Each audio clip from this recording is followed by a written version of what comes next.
নমস্কার বন্ধুরা, 7 তারিখে এবং 8 তারিখে আমাদের কোচবিহার জেলাতে আইসিডিএস অঙ্গনওয়াড়ি কর্মী এবং সহকারী লিখিত পরীক্ষা তোমরা সকলে জানো। তো আজকে ভিডিওতে আমরা 7 তারিখে এবং 8 তারিখে যে লিখিত পরীক্ষা রয়েছে সেই লিখিত পরীক্ষার শর্তাবলী কি রয়েছে A to Z বিস্তারিত আলোচনা করব। তোমাদেরকে পরীক্ষা সেন্টারে কখন যেতে হবে, কখন থেকে পরীক্ষা শুরু হবে, পরীক্ষা সেন্টারে কোন কোন জিনিস নিয়ে যেতে হবে তোমাদেরকে পরীক্ষা হলে, পাশাপাশি কোন কোন জিনিস তোমরা পরীক্ষা হলে নিয়ে যেতে পারবে না, সমস্ত কিছু বিস্তারিত আলোচনা করে নেব আজকের এই ভিডিওতে। তো যারা পশ্চিমবঙ্গে কোচবিহার জেলায় আইসিডিএস অঙ্গনওয়াড়ি কর্মী এবং সহকারী লিখিত পরীক্ষাতে বসতে চলেছ, সামনে 7-9-2024 তারিখে হেল্পারের লিখিত পরীক্ষা এবং 8-9-2024 তারিখে ওয়ার্কারের লিখিত পরীক্ষাতে যারা বসতে চলেছ তারা আজকের এই ভিডিওটি প্রথম থেকে শেষ পর্যন্ত দেখে নাও। আজকের এই ভিডিওটি তোমাদের জন্য খুবই গুরুত্বপূর্ণ হতে চলেছে। তোমাদের অ্যাডমিট কার্ডের যে সকল শর্তাবলীগুলি দেওয়া রয়েছে বিস্তারিত আলোচনা করবো আজকের এই ভিডিওতে। পাশাপাশি অন্যান্য জেলা থেকে যারা ভিডিওটি দেখছো কমেন্টে তোমাদের জেলার নামটি জানাবে এবং চ্যানেলে যারা প্রথমবার এসছো চ্যানেলটিকে সাবস্ক্রাইব করে পাশে থাকা বেল আইকনটি প্রেস করে নিতে ভুলবে না। তো বন্ধুরা দেখো, আইসিডিএস অঙ্গনওয়াড়ি কর্মী এবং সহকার যে অ্যাডমিট কার্ড প্রকাশিত হয়েছে কোচবিহার জেলার তরফ থেকে, যেখানে 7-9-2024 এবং 8-9-2024 এই 2 দিনে কিন্তু পরীক্ষা রয়েছে, সেই পরীক্ষার শর্তাবলী কি রয়েছে তোমরা দেখতে পাচ্ছ এখানে। আইসিডিএস অঙ্গনওয়াড়ি ওয়ার্কার এবং হেল্পার পদে লিখিত পরীক্ষা 2024-এ অংশগ্রহণকারী প্রার্থীদের জন্য সাধারণ নির্দেশাবলী, ঠিক আছে, কি নির্দেশাবলী রয়েছে এখানে দেখতে পাচ্ছ। প্রার্থীদের নিম্নলিখিত নির্দেশাবলী যথাযথভাবে পড়ার পরামর্শ দেওয়া হচ্ছে। তো নির্দেশাবলীতে প্রথমেই কিন্তু বলা রয়েছে তোমাদেরকে যে প্রার্থীকে পরামর্শ দেওয়া হচ্ছে যে তারা নিয়োগ পরীক্ষার জন্য সংশোধিত সিলেবাস পর্যালোচনা করুন, যা 29/7/2024 তারিখে এই অফিসিয়াল ওয়েবসাইটে পাবলিক করা হয়েছে। সেই সিলেবাসটি কিন্তু তোমাদেরকে পড়তে বলা হয়েছে। পরীক্ষাতে কিন্তু সেই সিলেবাস থেকেই তোমাদের প্রশ্ন আসবে। পাশাপাশি খতে বলা হয়েছে দেখতে পাচ্ছ যে প্রার্থীদের পরীক্ষা শুরু হওয়ার কমপক্ষে 1 ঘন্টা আগে পরীক্ষা কেন্দ্রে রিপোর্ট করার পরামর্শ দেওয়া হচ্ছে। পরীক্ষার সময় হচ্ছে 11টা থেকে দুপুর 1টা পর্যন্ত। তোমাদেরকে 1 ঘন্টা আগে কিন্তু পরীক্ষা হলে যেতে হবে। আইসিডিএস অঙ্গনওয়াড়ি কর্মী এবং সহকার দুটোর লিখিত পরীক্ষার জন্যই বলছি, তোমাদেরকে 1 ঘন্টা আগে পরীক্ষা সেন্টারে যেতে হবে, ঠিক আছে, রিপোর্ট করার জন্য। তোমরা দেখতে পাচ্ছ এখানে গ্রেড এন্ট্রি বন্ধ হবে 10টা 45-এ, ঠিক আছে। 10টা 45-এর পরে কিন্তু কোনো প্রার্থীকে আর পরীক্ষা সেন্টারে অর্থাৎ এক্সাম হলে প্রবেশ করতে দেওয়া হবে না। 10টা থেকে 10টা 45-এর মধ্যেই কিন্তু তোমাকে পরীক্ষা হলে প্রবেশ করতে হবে, ঠিক আছে। পাশাপাশি একটু আগে তো তোমাদেরকে যেতেই হবে, কারণ তোমাদের প্রত্যেকের জন্য যে রোল নম্বর সেই রোল নম্বর ওয়াইজ কিন্তু বিভিন্ন ঘরে কিন্তু তোমাদের সিট নম্বর অ্যারেঞ্জ করা হবে। সেই সিটটিকে কিন্তু তোমাদেরকে খুঁজে বের করতে হবে যে কত নম্বর রুমে এবং কোন বেঞ্চে তোমার সিট রয়েছে। তো সেইটিতে কিন্তু কিছুটা টাইম লাগবে, সেই জন্য প্রত্যেকে কিন্তু কিছুক্ষণ আগেই পরীক্ষা হলে পৌঁছাতে হবে। আর এই জিনিসটি অবশ্যই মাথায় রাখবে, 10টা 45-এর পরে কিন্তু কোনো প্রার্থীকে আর পরীক্ষা সেন্টারে প্রবেশ করতে দেওয়া হবে না। তো প্রত্যেকেই 10টার মধ্যে কিন্তু পরীক্ষা সেন্টারে পৌঁছে যাওয়ার চেষ্টা করবে, ঠিক আছে। তারপরে এখানে কি বলা রয়েছে তোমরা দেখো, এখানে বলা রয়েছে কোনো প্রার্থীকে তার অ্যাডমিট কার্ড, বৈধ আইডি প্রুফ এবং যথাযথ তল্লাশি ছাড়া পরীক্ষা কেন্দ্রে কিন্তু প্রবেশ করতে দেওয়া হবে না। তো তোমাকে অ্যাডমিট কার্ড এবং একটি আইডি প্রুফ অবশ্যই নিয়ে যেতে হবে। আইডি প্রুফ কি নিয়ে যেতে হবে নিচেই দেওয়া রয়েছে, দেখতে পাচ্ছ। পরীক্ষা হলে বা রুমে প্রবেশের জন্য প্রার্থীকে ওয়েবসাইট থেকে ডাউনলোড করা অ্যাডমিট কার্ড এবং একটি বৈধ আসল আইডি প্রুফ কিন্তু তোমাকে নিয়ে যেতে হবে। এখানে কিন্তু জেরক্সের প্রয়োজন নেই, তোমরা দেখতে পাচ্ছ একটি বৈধ আসল আইডি প্রুফ, যেখানে তুমি আধার কার্ড ছবি সহ, ঠিক আছে, কিংবা প্যান কার্ড কিংবা ভোটার কার্ড কিংবা পাসপোর্ট কিংবা ড্রাইভিং লাইসেন্স, এর মধ্যে যে কোনো একটি ডকুমেন্টস তুমি নিয়ে যেতে পারবে, ঠিক আছে। Aadhaar card, voter card, PAN card, passport, driving licence, এর মধ্যে যে কোনো একটি ডকুমেন্টস অরিজিনাল তোমাকে কিন্তু সঙ্গে করে নিয়ে যেতে হবে, ঠিক আছে। তারপরে চলো, এখানে দেখতে পাচ্ছ বলা হয়েছে উল্লেখিত নথিপত্র ব্যতীত একজন প্রার্থীকে কোনো অবস্থাতেই উক্ত পরীক্ষায় অংশগ্রহণের অনুমতি দেওয়া হবে না, ঠিক আছে। তারপরে এখানে দেখতে পাচ্ছ বলা হয়েছে যথাযথভাবে কোভিড-19 প্রোটোকল অনুসরণ করুন।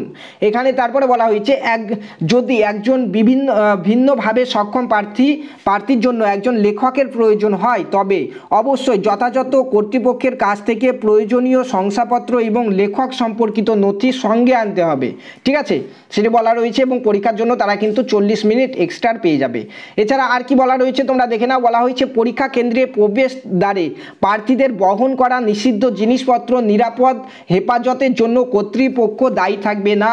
অর্থাৎ তুমি পরীক্ষা সেন্টারে প্রবেশ করার সময়, পরীক্ষা হলে প্রবেশ করার সময় তোমার যে ব্যাগ কিংবা অন্যান্য জিনিসপত্র কিছু যদি তুমি নিয়ে যাও সেই জিনিসটি রাখার জন্য কিংবা সেই জিনিসটি যদি হারিয়ে যায় তার জন্য কিন্তু কর্তৃপক্ষ দায়ী থাকবে না, ঠিক আছে।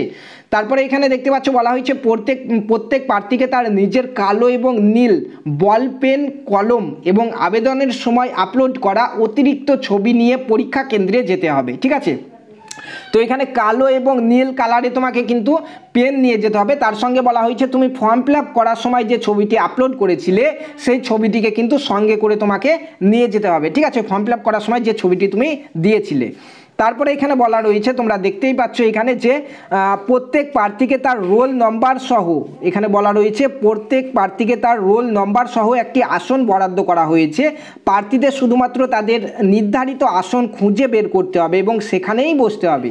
তো প্রত্যেকটি প্রার্থীর জন্য একটি নির্দিষ্ট রুমে একটি নির্দিষ্ট বেঞ্চে কিন্তু একটি সিট তোমার জন্য অ্যারেঞ্জ করা হবে এবং সেই সিটে অর্থাৎ সেই টেবিলে বেঞ্চে কিন্তু তোমার রোল নম্বর লাগানো থাকবে। সেই রোল নম্বর লাগানো সিটে গিয়েই কিন্তু তোমাকে বসতে হবে। যদি কোনো প্রার্থী তার কক্ষ বা আসন পরিবর্তন করে থাকেন তাহলে তার প্রার্থীপদ অবিলম্বে বাতিল করা হবে, এটি কিন্তু বলা হয়েছে, ঠিক আছে। তারপরে চলো আর কি বলা রয়েছে এখানে দেখে নিই।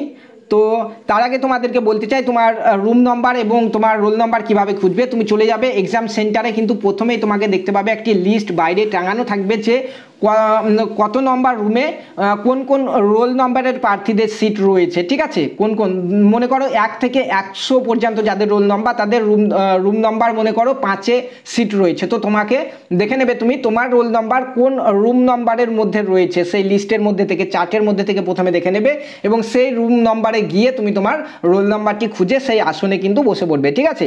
তারপরে আর কি বলা রয়েছে তোমরা এখানে দেখে নাও। বলা হয়েছে কোনো অবস্থাতেই কেন্দ্রের ভিতরে প্রার্থীদের নিম্নলিখিত জিনিসপত্র বহন করতে দেওয়া হবে না, অর্থাৎ পরীক্ষা সেন্টারে তোমাদেরকে এই সকল জিনিসগুলি নিয়ে যেতে দেওয়া হবে না। যেমন দেখতে পাচ্ছ যে কোনো স্টেশনারি আইটেম যেমন পাঠ্য সামগ্রী মুদ্রিত বা লিখিত, তারপরে কাগজের টুকরো, জ্যামিতি, পেন্সিল বক্স, প্লাস্টিকের থলি, তারপরে ক্যালকুলেটর, স্কেল, লেখার pad, pen drive, log table, electronics pen এবং স্ক্যানার এবং কার্ডবোর্ড অর্থাৎ পরীক্ষার জন্য বোর্ডও কিন্তু তোমাকে নিয়ে যেতে দেওয়া হবে না, সেটি এখানে বলা রয়েছে, ঠিক আছে। এই সকল জিনিসগুলি নিয়ে কিন্তু কেউ পরীক্ষা সেন্টারে প্রবেশ করবে না, ঠিক আছে।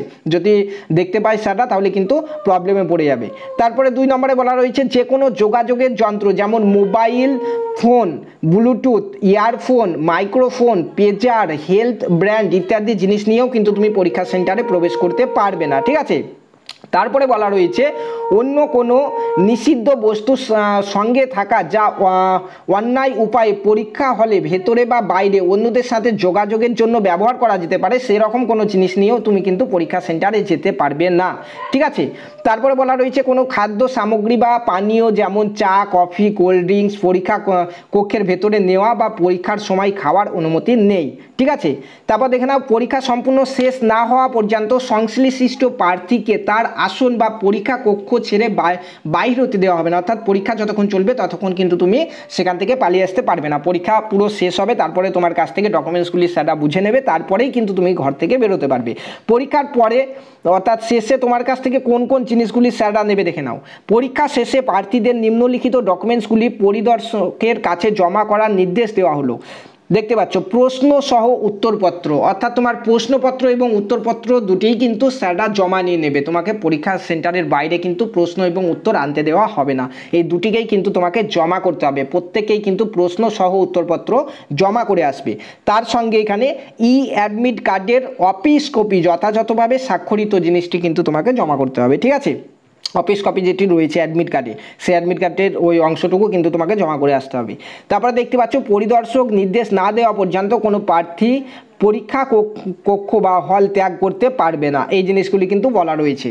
তোমাদের কোচবিহার জেলাতে যে 7/9/2024 এবং 8/9/2024 দুটো পরীক্ষা রয়েছে, আইসিডিএস অঙ্গনারী কর্মী এবং সহায়িকা দুটো পরীক্ষার জন্যই কিন্তু সেম এই নির্দেশাবলী কিন্তু দেওয়া রয়েছে, ঠিক আছে। এছাড়াও কারো মনে কোনো প্রশ্ন কিংবা জিজ্ঞাসা থাকলে তোমরা অবশ্যই কমেন্টে জিজ্ঞাসা করবে। তাছাড়া তোমাদের জেলার আইসিডিএস অঙ্গনারী কর্মী সহায়িকার লিখিত পরীক্ষা সম্পর্কিত একটি লাইভ আমরা লাইভে আসতে চলেছি। তোমাদের পরীক্ষার আগের দিন আমরা সেই লাইভে আসবো, ঠিক আছে।